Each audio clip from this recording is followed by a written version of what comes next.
All right, good afternoon, everyone. Welcome.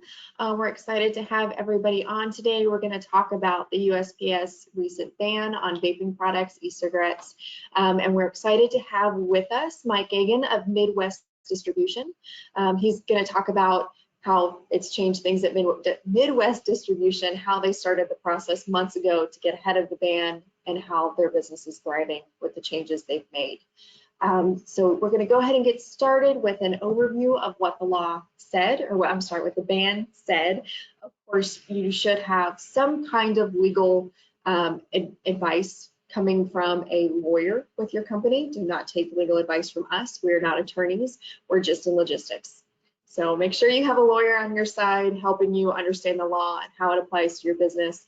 But as a high-level overview, there were two parts to the law. It affected, I'm sorry, I keep calling it a law, ruling, decision. Law is not the proper term for it. But it did affect shipping vaping products to consumers, essentially banning it.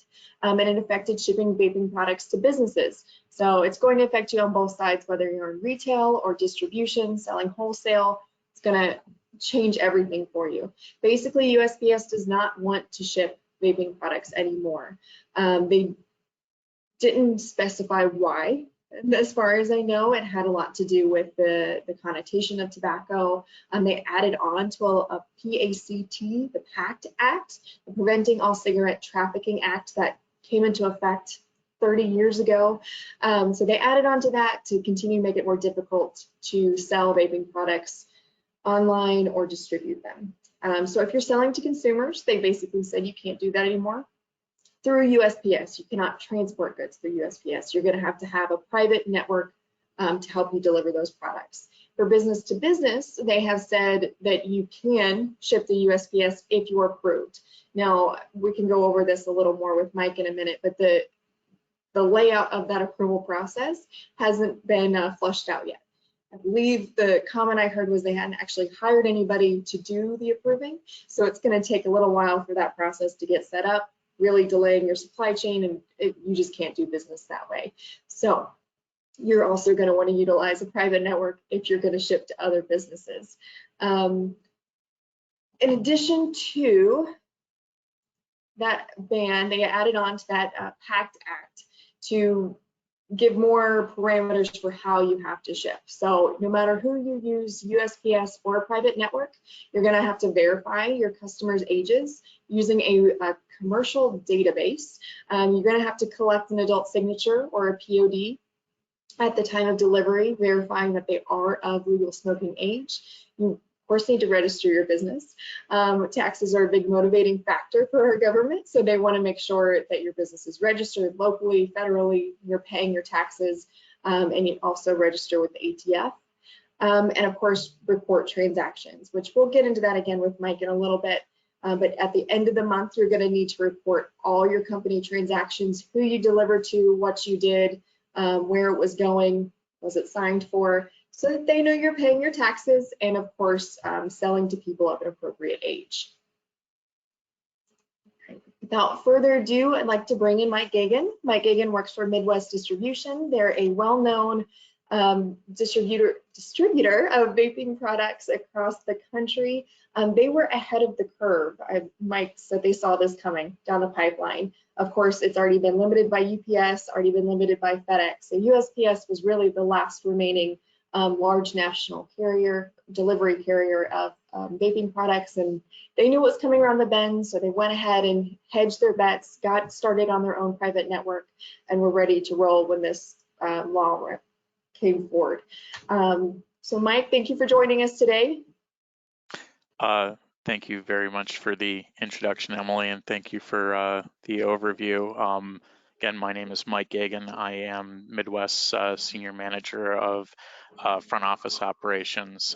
What I do here is more client-focused in terms of our interactions with our customers, but I had a big hand in setting up our new shipping solution, which we started work on. So look forward to going through this with everybody today. And again, happy to answer any questions at the end if anybody wants to jot a question down while we go through this. Awesome. Thanks so much, Mike. Saw it coming. You figured there would be more regulation, really make it difficult for you guys to get your product delivered. What did you start preparing to move away from USPS? Yeah, so we've always kind of wanted to not really have to move away from any of our carrier partners, but this is something that we've been following since December of 2020 when the drafts for the COVID relief bill started to include some amendments. And without going too much into political discussion, there was a lot of things that were added into that bill. And when it was passed and signed into law by then President Trump at the end of December 2020, was when we knew that the post office was going to be out of the loop. At that time, the perception from a lot of the vape industry was that UPS and FedEx were going to continue to stay in the game and that only the post office was dropping. But very quickly after that, in January, FedEx and UPS both also expressed a desire to make an exit from shipping vapor products, at least until legislation was pushed again, probably out of an abundance of caution, just because it is restricted goods. So that's when we really started to work on our alternative carrier network. Kind of realized that we wouldn't be able to rely on any of the big four common carriers. So this has really been a project that we've been working on since the beginning of January 2021. Wow. So it's only been 10 months. You guys are doing well. At least from our perspective, you're doing well. So how did you get started finding alternative carriers? What were your first steps? Yeah, so what we really did is took more of a metrics approach. We plotted out what our shipping density was in regions. So we took our last 3 years of shipping data and were able to kind of regionalize where our highest density was. And obviously we did that so that we could start targeting those geographical locations. Us being in the Midwest, as an example, a very large portion of our clientele are in the Midwest, are in Illinois, Wisconsin, Michigan, Indiana, Minnesota, Iowa, and Missouri. That's really where we've got the heaviest density. So we started here locally, to us looking for uh, carriers that were close by, that really kind of got the ball rolling. From there, we kind of expanded out into other regions again, and basically just made a list, made that plan, and then just ran down that list, going region to region, locale to locale, and seeking out courier partners who could perform final mile deliveries for us. Yeah, and how did that process go? Were most couriers willing to take on a vaping customer? To be honest, no. Actually, again, vapor products being restricted goods, I think that everybody's in a similar mindset where the good faith argument of the PACT Act and of the vaping inclusion is really about preventing online sales to minors or unqualified purchasers in any regard, I guess, because the vaping age is part of T21, so it's 21 years old. So I don't want to say minors necessarily, but unqualified purchasers from being able to get the products delivered. No carrier really wants to, well, not no carrier, but a lot of carriers don't want to shoulder that burden. So we did reach some where they lacked the training or they lacked the technology capabilities for being able to do things like age verification, for example. So we did have to vet our carrier partners. We did that by establishing an SOP list, essentially a list of check marks that we needed all of our carriers to comply with. And that included things like being able to perform age verifications and also having the technology to integrate, here into eTrack so that we could provide tracking updates and we could give them solutions. So we did have to vet through them. So it wasn't as easy as just Googling carriers in Florida and then taking the top hit result. It did take a little bit more legwork than that.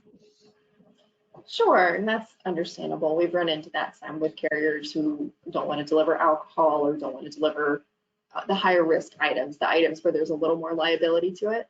But you were able to build a national network to help you do deliveries. Is that right? Yeah. Actually, right now our network is able to reach. I think at our last check, we were at about 97% of all domestic United States zip codes. With a couple of small exclusions. As a really quick example, APO, FPO addresses still cause like an issue. So there are a number of zip codes that are just, from a practical standpoint, probably never going to be deliverable to. So Mhm. you know, if you cross off those types of zip codes, then we're covering about 97% of the domestic United States. Hey, within 10 months, that's great. And you guys have that visibility there for each of those carriers. Now, how did you have to change your company operationally to accommodate moving to a regional and local network instead of USPS or another national carrier? Yeah, so using the national carriers, probably the biggest change operationally has been how our technology system integrates and how our shipping system works. So instead of being able to loose load a trailer for UPS, we have to palletize and regionalize our orders here, which is normally something down the logistics chain that would be done at a sort facility for one of the major carriers, where they would be sorting things out into regional pallets. We've had to move that side of the business here. So we did have to kind of restructure our shipping system. We opened up some space in our warehouse so that we could essentially build pallets. So we build a pallet that's going to the Northeast, and we build a pallet that's going to the Southwest, and things like that. Again, very similarly to how it would work further down a traditional logistics pipeline. For the sort facilities, we've also had to make some technology changes with our website integration and with how we communicate to our customers the things like the tracking. And that's kind of where, again, where eTrack comes into play. So operationally, those were probably the two biggest hurdles that we had, was taking into consideration some space requirements that we had in order to facilitate smooth operations with our physical goods, and then also work on our technology and how we communicate the client-facing aspect of it. Yeah, and as you've made these changes, how did they affect your customers' service level, their happiness with your services? So that's really been a mixed bag. To take the good with the bad. We do have to make some how do I we have to take some liberty with the fact that, you know, without things like a national carrier, especially with the post office, I don't think to the layperson realizes how reliant we are on the post office to do things. How many zip codes there are that even big carriers like FedEx and UPS don't reach, like for very rural locations, for example. Um, and how reliant we are on that. So in finding alternative solutions, there's usually some give and take, and you know, most of our customers have been pretty accepting of that, and we've tried to work with them. But longer lead times, you know, is one thing.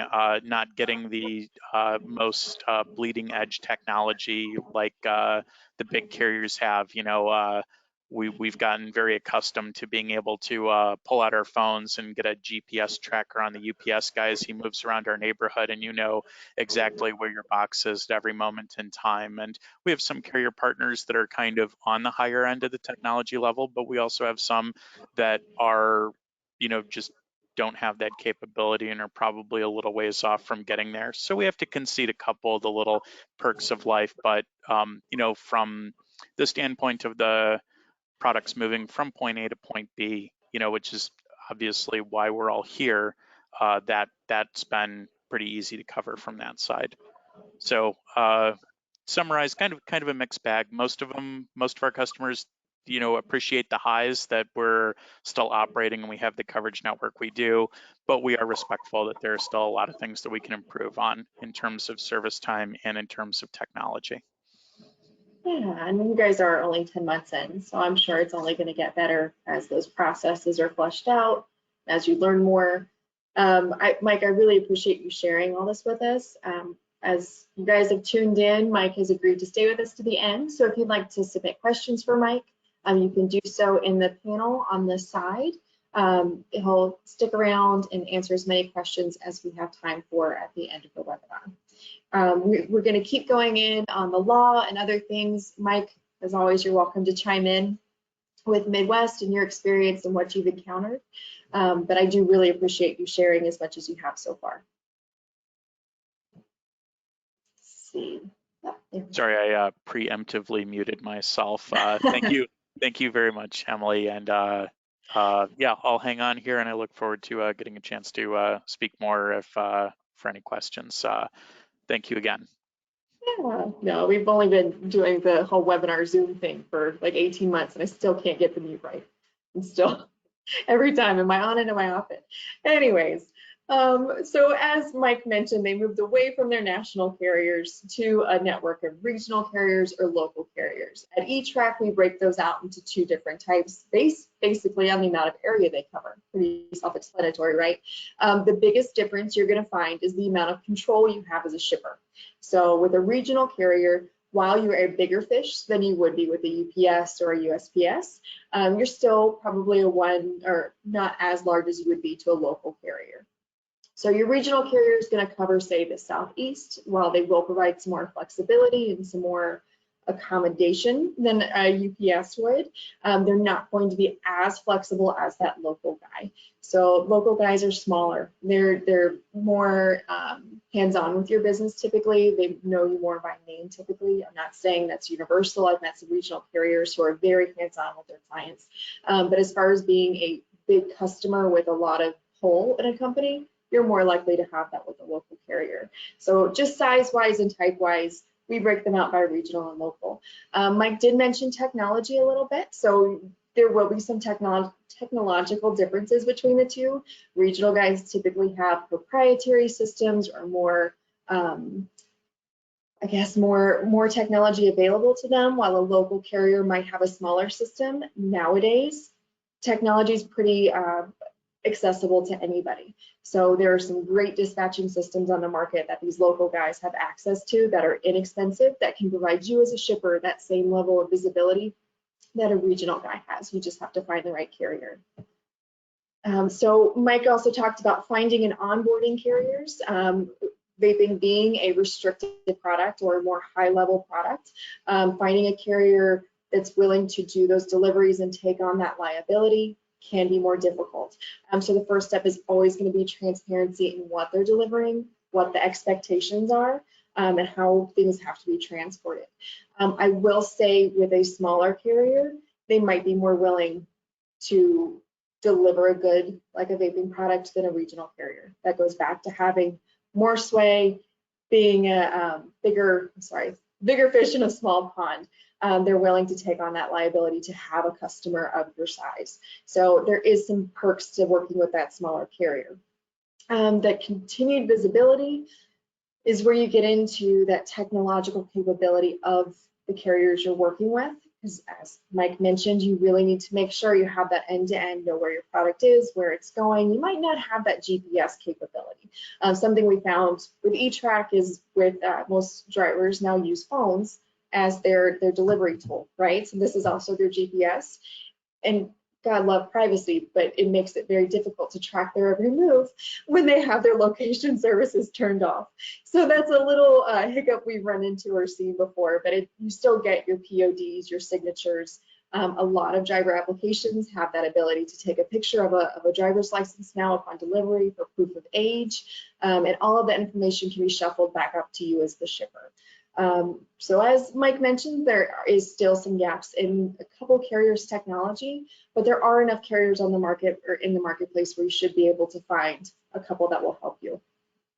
Compliance reviews. So important part of onboarding is continuous onboarding. So continuously looking at your delivery carriers, making sure they're delivering on time, getting the information you need to turn into the government, and making sure they're right for your business. So there is a lot of carriers in the marketplace. You can surely find some that are going to work for your business and are willing to work with your business. So even if the first one doesn't work, you can find another one willing to help. And agility. So in any business, there's seasonality to it. There are peaks in demand and valleys in demand. So the ability to adjust your network to accommodate all of these peaks and valleys is really important. So what we actually recommend for shippers who use eTrack is having a network of regional carriers to cover most of the United States, but also having those local carriers to fill gaps in certain areas to help with metro areas. So having a secondary or tertiary carrier to cover Atlanta, for example, having those guys on backup ready to help your company when you really have a high peak there. But also, you might not need them, so you can kind of turn off that tertiary or secondary carrier during the slower time. But just during the onboarding process, keeping in mind that you will need backups just in case things happen, right? Right. And Mike talked briefly with us about carrier technology. A big misconception is that carriers don't have technology, period, which I will say is true for some carriers. You'll run into the guy who uses the Excel spreadsheet every now and then. But most carriers have access to technology, or for the right customer will invest in technology. I've already touched on it a little bit, but carrier technology has come a long way, mostly thanks to Amazon. So any carrier can now go online, find a system that can provide you, the shipper, the visibility. So there is technology that can help a carrier run their business, a dispatching system that helps them organize those orders, but the real goal is that their technology be able to send it back up to you. You as the shipper need that information to know your order's been sent out for delivery, that it's been delivered. And also you get the delivery information in itself. So that driver app needs to be able to send you back a picture, send you back a signature, get your PODs ready so that you have them for your sake, your customer service, and also have them for your government compliance needs. So all of this information will be sent through an integration. So your system, whatever system you're on, should be able to connect to your carrier system. So 5 years ago, I would say even 3 years ago, there was a lot of paper that's not needed anymore. All of this information should come back to you in real time at a moment's notice, so you can better deal with your customers, you have all of your compliance in order, and you know what's going on with your business. Right. That is what we have to share with you today about moving away from UPS. I really appreciate everyone's time. Mike, thank you for joining us. If anybody has any questions, I don't know that we have much time to get to them, but I will have Mike answer some questions if he's got time later today. Mike, thank you again for joining us. I hope you have a wonderful day. Thank you again, Emily, for hosting this. Yeah, I really appreciate your information. Everybody have a wonderful Veterans Day.